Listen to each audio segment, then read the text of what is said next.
मैपोगोलॉयंस, जंगल के सबसे क्रूर गठबंधन का पतन।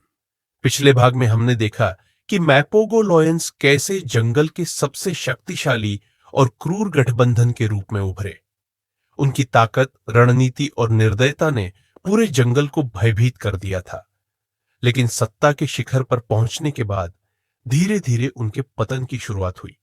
उनके बीच बढ़ते मतभेद, नए शक्तिशाली दुश्मनों का उभरना और उम्र का असर, ये सभी कारक उनके अंत की ओर ले गए। अब इस भाग में हम जानेंगे कैसे मैपोगोलॉयंस की सत्ता कमजोर हुई, कैसे उनके ही दुश्मनों ने उन्हें एक एक कर खत्म कर दिया और जंगल में उनका क्या प्रभाव रहा। यह सिर्फ एक युद्ध नहीं था, यह एक युग का अंत था। आइए इस अद्भुत कहानी को विस्तार से जानते हैं। लीडरशिप की लड़ाई। मिस्टर टी बनाम मखुलू 2008 में मैपोगोलॉयंस की शक्ति अपने चरम पर थी, लेकिन इसी समय गठबंधन में दरारें पड़ने लगी। मखुलू, जो सबसे अनुभवी और समझदार था, वह ग्रुप को अपने डोमिनेंस से एकजुट रखता था। पर कोई और था इसी ग्रुप में जो मखुलू की सत्ता को स्वीकार करने में असहयोग दिखा रहा था। मिस्टर टी, जो सबसे आक्रामक और क्रूर था, उसे सत्ता चाहिए थी। और फिर देखते ही देखते दोनों भाइयों में एक भयंकर झगड़ा हुआ और एक भयंकर लड़ाई छिड़ गई। जंगल उन दोनों भाइयों की दहाड़ों से कांप उठा। फिर मखुलू ने मिस्टर टी के पैर को जख्मी कर दिया। इस वजह से इस लड़ाई में मखुलू विजयी हुआ। मिस्टर टी को हार माननी पड़ी और गठबंधन दो हिस्सों में बंट गया। मखुलू और अन्य भाई एक साथ रहे, जबकि मिस्टर टी और किंकीटेल अलग हो गए। दोनों भाइयों में एक शानदार गठबंधन देखने को मिला, जिसकी झलक इनके बचपन में ही दिखाई पड़ती थी। यह विभाजन उनके पतन की शुरुआत थी। किंकीटेल की मृत्यु।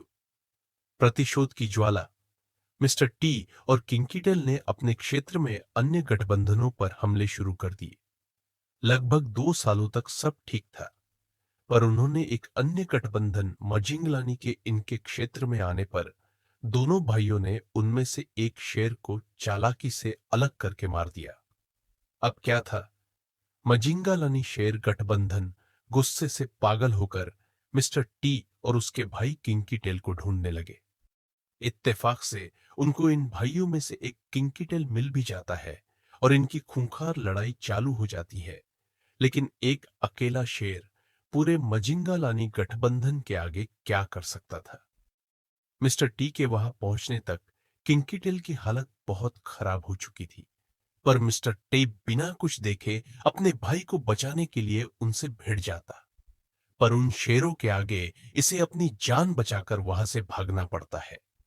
इस हादसे के बाद वह किंकीटेल को सन 2010 में हमेशा के लिए खो देता है। अब मजिंगालानी ने उनके इलाके पर कब्जा कर लिया और उनके बच्चों को भी मार दिया। मिस्टर टी उसे बचा नहीं सका। मिस्टर टी की वापसी और अंतिम लड़ाई। किंकटेल की मौत के बाद मिस्टर टी को एहसास हुआ कि अकेले वह ज्यादा दिनों तक उस इलाके में नहीं टिक सकता।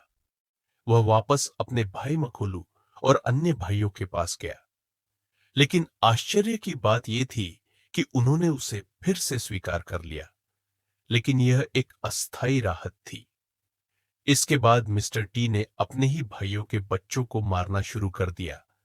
वह ऐसा इसलिए करता था ताकि वह शेरनियों से मीटिंग कर खुद के बच्चे पैदा कर सके। इसके 2 साल के अंदर ही रास्ता पोचर्स के द्वारा मारा गया और स्कार को भी हंटर्स मार दिया था। इस वजह से अब मपोगो गठबंधन में केवल 3 शेर ही बचे हुए थे। सलातीस नामक 4 अन्य शेर। गठबंधन ने धीरे धीरे मैपोगोलॉयंस को निशाना बनाना शुरू कर दिया। 2012 में मिस्टर टी को घेरकर बेरहमी से मार डाला गया। एक एक कर भाइयों का अंत। एक डार्कमैन, अकेलेपन की मौत। डार्कमैन, जो कभी सबसे ताकतवर योद्धा था, अब बूढ़ा और कमजोर हो चुका था। 2013 तक वह अकेला रह गया था। वह भूख और संघर्ष के कारण मर गया। जंगल में उसका शरीर धीरे धीरे मिट्टी में समा गया। 2 स्कार नोज, एक असामान्य अंत। स्कार नोज जो हमेशा युद्ध के मैदान में सबसे आगे था, उसने अपना अंतिम समय मानवों के कारण गंवाया। 2012 में वह शिकारियों के जाल में फंस गया। उसे जहर देकर मार दिया गया। जंगल का एक और महान योद्धा एक दर्दनाक अंत के साथ चला गया। 3. मखलू। अंतिम बचा योद्धा मखलू, जो गठबंधन का सबसे अनुभवी और समझदार शेर था, आखिरी तक जिंदा रहा। उसने खुद को लड़ाइयों से दूर रखा, लेकिन समय के साथ वह बूढ़ा हो गया। 2013 में उसकी भी मृत्यु हो गई। अब मैपोगो लॉयंस पूरी तरह समाप्त हो चुके थे। 4. Pretty boy. अंत तक अकेला प्रिटी बॉय, जो हमेशा चतुराई से अपने भाइयों को बचाने की कोशिश करता था, अपनी वृद्धावस्था में अकेला पड़ गया। वह जंगल में इधर उधर भटकता रहा। धीरे धीरे भूख और उम्र ने उसे कमजोर कर दिया। अंततः वह भी प्रकृति के नियमों के आगे हार गया। मैपोगो लॉयंस का प्रभाव और विरासत भले ही मैपोगो लॉयंस का अंत हो गया हो, लेकिन उनका प्रभाव आज भी जंगल में देखा जा सकता है। शेरों की रणनीति बदल गई। अन्य गठबंधनों ने अब संख्या में रहना सीखा। मजिनगिला ने गठबंधन जंगल का नया राजा बना, लेकिन वह भी ज्यादा दिन नहीं टिका। वन्यजीव प्रेमियों और डॉक्यूमेंट्रीज में उनकी कहानी अमर हो गई। आज भी जब जंगल में कोई गठबंधन बनता है, तो लोग मैपोगो लॉयंस की तुलना करते हैं। वे इतिहास के सबसे खतरनाक शेरों में गिने जाते हैं। मैपोगो लॉयंस की कहानी हमें यह सिखाती है कि शक्ति का चरम हमेशा पतन की ओर ले जाता है। वे जंगल के सबसे शक्तिशाली, क्रूर और निर्दयी शेर थे, लेकिन अंत में वे भी समय के आगे झुक गए। उनका युद्ध, खून और सत्ता का लालच ही उनका पतन बना, लेकिन उनकी कहानी आज भी अमर है। वे हमेशा जंगल के सबसे महान योद्धाओं में गिने जाएंगे। उनकी कहानी को दुनिया भर में याद किया जाता है। दोस्तों, अगर यह कहानी आपको पसंद आई तो इसे अपने और दोस्तों के साथ शेयर करें, कमेंट करें और वीडियो को लाइक करें। हमारे चैनल को सब्सक्राइब करें।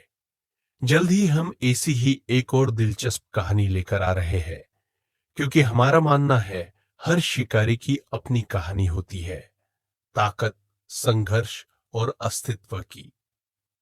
मिलते हैं अगले वीडियो में। जय हिंद।